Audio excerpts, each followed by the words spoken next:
Hey everyone, welcome back to Clinical Physio with me, Khalid Maidan.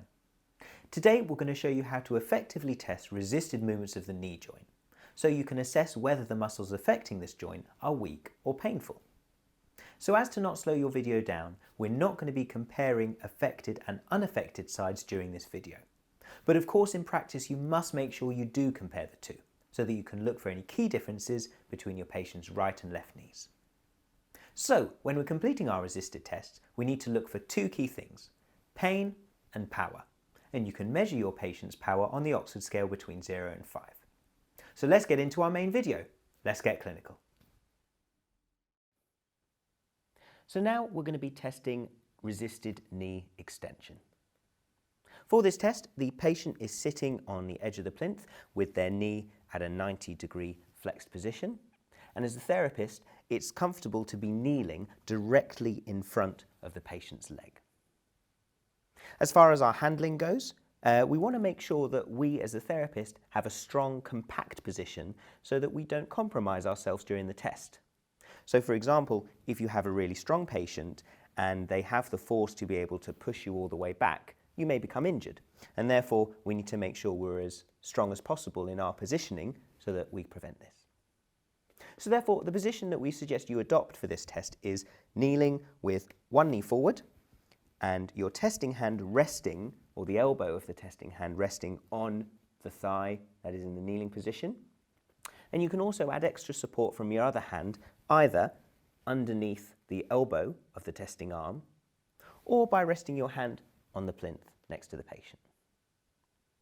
In terms of what we ask the patient to do, we're going to ask them to simply extend their knee from the 90-degree flexed position, like so. So, from here, the command that you could use is to ask the patient to slowly push you away. Slowly, so that you can get more of an idea of their control of the movement, but also so that they don't do the movement too quickly, so that you fly back and get injured. So, therefore, our testing hand is going to be approximately 2/3 of the way down the anterior tibia. And from here, we ask our patient to slowly push away, slowly push away, slowly push away. So that's how the test can be normally done. If you have a very strong patient, like a rugby player or a high-level athlete, then you can generate even more body weight behind the test by bringing yourself into more of a lunged position, like so. This is how we complete the test isometrically, i.e. by having the patient's knee going into an extension at a particular point in the range. However, we can also complete this test isotonically by allowing the patient to go through range so that we can test the strength at different points in the range. And as a therapist, we may do this by bringing ourselves into a squatting position and then allow our patient to push up against our resistance through the range, like so. And the chief muscles that are involved in the knee extension movement are the quadriceps muscles, which are rectus femoris, vastus lateralis, vastus medialis, and vastus intermedius. So, as for all resisted tests, there are two main things that you're looking out for: pain and power. In terms of pain, if your patient has anterior knee pain or patellofemoral pain syndrome, you may notice that the resisted extension test generates pain around the patella. And this is because active and resisted knee extension can compress the patella within the patellofemoral groove, which may increase their pain. As we said before, the chief muscles involved in this movement are the quadriceps muscles. So if your patient has a quadriceps lesion or a patellar tendon issue, such as a patellar tendinitis, then these areas may generate pain. In terms of power, you want to score your patient's strength on the Oxford scale between 0 and 5. Just to mention as well, there are a couple of cheats that your patient may bring into this test to disguise their true knee extension power. These are as follows. Number one, your patient may try to actively dorsiflex their foot during the test to generate more power with tibialis anterior.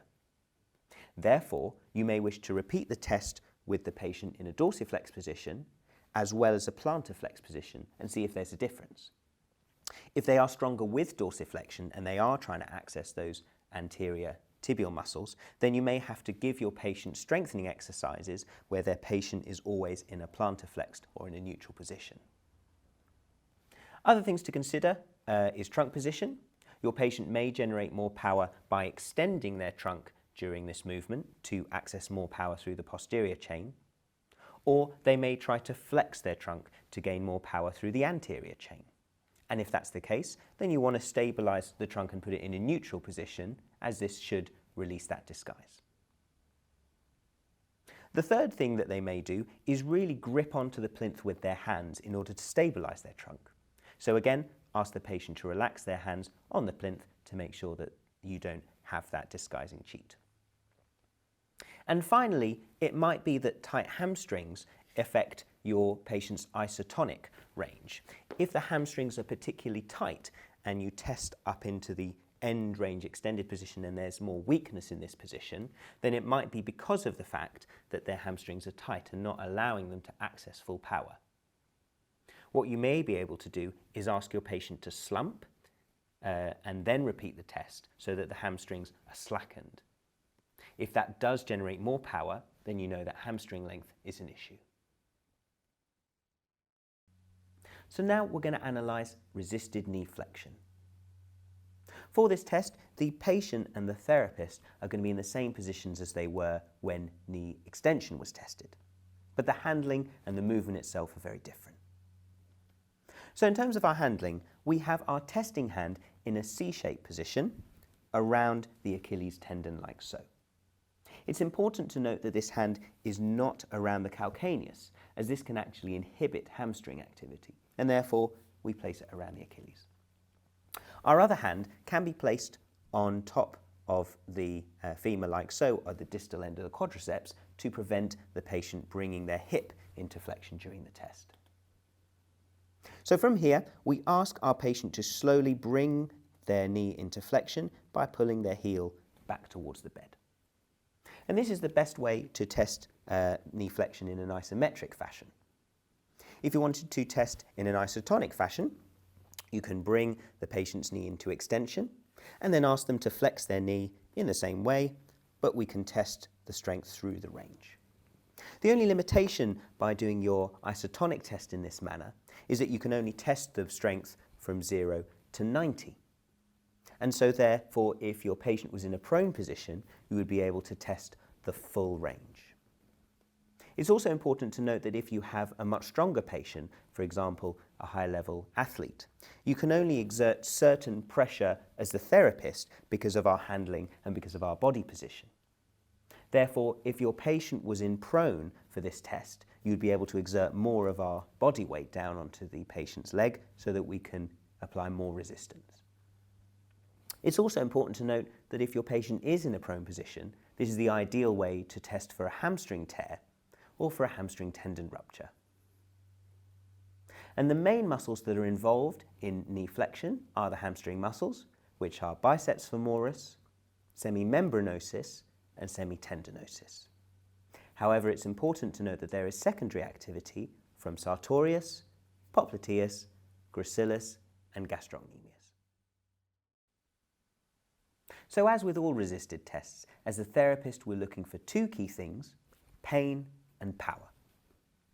In terms of pain, the most common reason that your patient may generate pain during this test is if they have an injury to the hamstrings. It may be a hamstring tear, it may be a hamstring tendinitis.